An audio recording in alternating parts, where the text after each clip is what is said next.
இருக்கின்ற புத்தர் ஞானமடைந்த கோவிலை பிராமணர்கள் சட்டத்திற்கு புறம்பாகவும் தர்மத்திற்கு எதிராகவும் இதுவரையில் பௌத்தர்களிடமும் பௌத்த பிக்குகளிடமும் ஒப்படைக்காமல் அவர்களே அபகரித்து வைத்துக் கொண்டு மோசடி செய்து வருகிறார்கள்.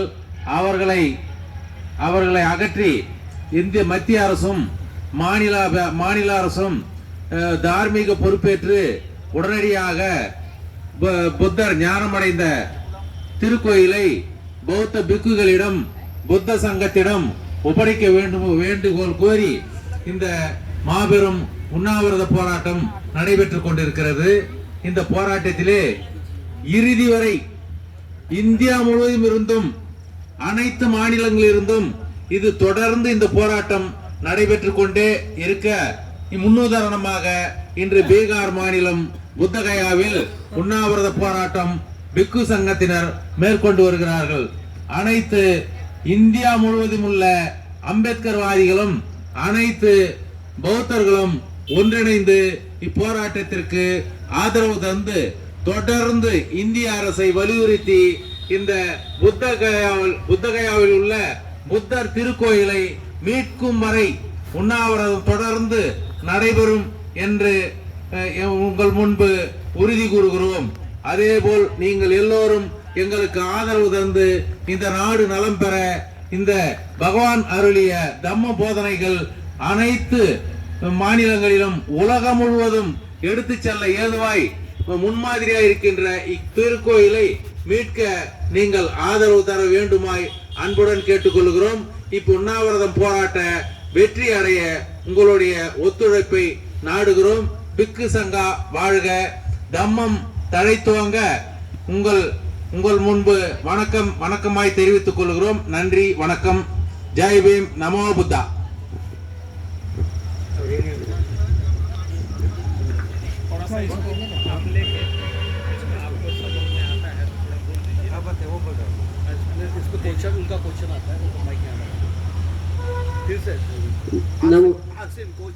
Namo Buddhaya, Jai Bhim. I am Lata from Bangalore. I go to all the Bhikkhu Sangha present here for their blessings and for their success in liberating Mahabodhi and handing it over to the pure Buddhist and Baba Sahib rights. We have come from Bangalore, from Sri Gautama Buddha Vihar and South Indian Buddhist Federation.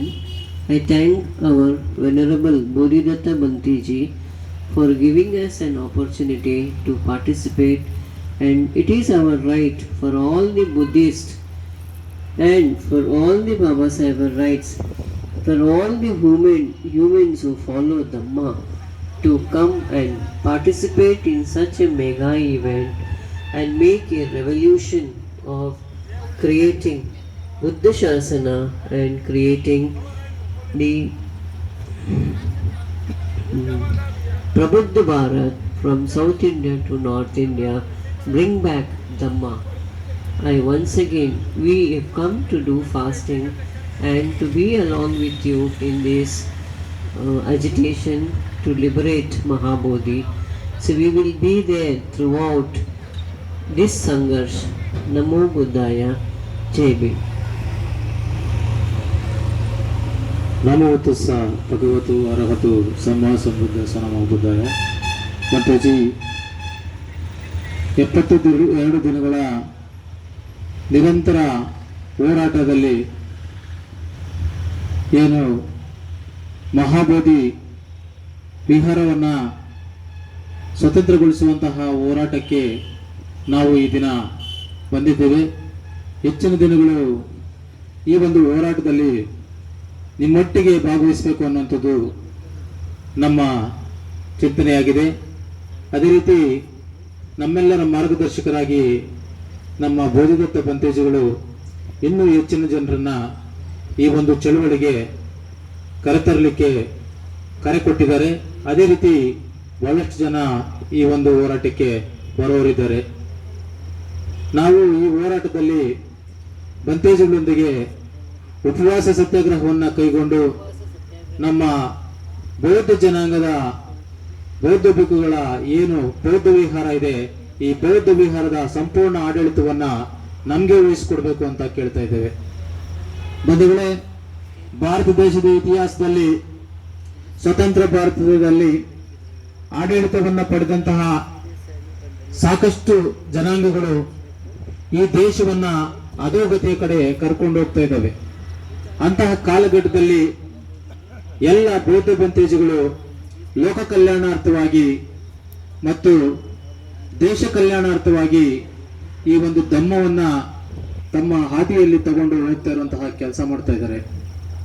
ಇಂತಹ ಕೆಲಸದಲ್ಲಿ ಅವ್ರು ಕೇಳ್ತಾ ಇರೋದು ಮಹಾಬೋಧಿ ಈ ಬುದ್ಧ ವಿಹಾರದ ಆಡಳಿತ ಮಂಡಳಿಯನ್ನ ನಮಗೆ ಒಪ್ಪಿಸಿ ಅಂತ. ಇಡೀ ದೇಶದ ಆಡಳಿತವನ್ನ ಅವ್ರು ಕೇಳಲಿಲ್ಲ. ಹಾಗಾಗಿ ಈ ದೇಶದ ಆಡಳಿತವನ್ನ ಈ ಮೂಲ ಬೌದ್ಧರು ಮತ್ತು ಪರಿಶಿಷ್ಟ ಜಾತಿ ಜನಾಂಗಗಳು ಸ್ವತಂತ್ರ ಭಾರತದಿಂದಲೂ ಸಹ ಎಲ್ಲಾ ಜನಾಂಗಗಳನ್ನ ಬೆಂಬಲಿಸಿಕೊಂಡು ಅವರೆಲ್ಲರ ಸೇವೆ ಮಾಡ್ತಾ ಈ ದೇಶವನ್ನ ಮುನ್ನಡೆಸುವಂತಹ ಮತ್ತು ದೇಶವನ್ನ ಪ್ರಗತಿಪರ ಅಭಿವೃದ್ಧಿಯ ಪಥದಲ್ಲಿ ತೆಗೆದುಕೊಂಡು ಹೋಗುವಂತಹ ಕೆಲಸವನ್ನ ಮಾಡ್ಕೊಂಡು ಬಂದಿದ್ದಾರೆ. ನಿಮಗೇನಾದ್ರೂ ಕಿಂಚಿತ್ತಾದ್ರೂ ಸಹ ಕಾಳಜಿ ಇದ್ರೆ, ಈ ದೇಶದ ಬಗ್ಗೆ ನಿಮ್ಗೇನಾದ್ರೂ ಕಾಳಜಿ ಇದ್ರೆ, ದಯಮಾಡಿ ಕೇಂದ್ರ ಮತ್ತು ರಾಜ್ಯ ಸರ್ಕಾರಗಳು ಮನವೊಲಿದು ನೀವು ಮಹಾಬೋಧಿ ಬೌದ್ಧ ವಿಹಾರದ ಸಂಪೂರ್ಣ ಆಡಳಿತವನ್ನ ಬೌದ್ಧ ಬಂತೇಜುಗಳಿಗೆ ವಹಿಸಬೇಕು ಅಂತ ನಾವು ಈ ಸಂದರ್ಭದಲ್ಲಿ ಕೇಳ್ಕೊಳ್ತಾ, ನಾವೊಂದು ಈ ಹೋರಾಟದಲ್ಲಿ ಇದೇ ರೀತಿ ಮುಂದುವರಿತೀವಿ ಅಂತ ಈ ಸಂದರ್ಭದಲ್ಲಿ ಹೇಳ್ತಾ ನನಗೆ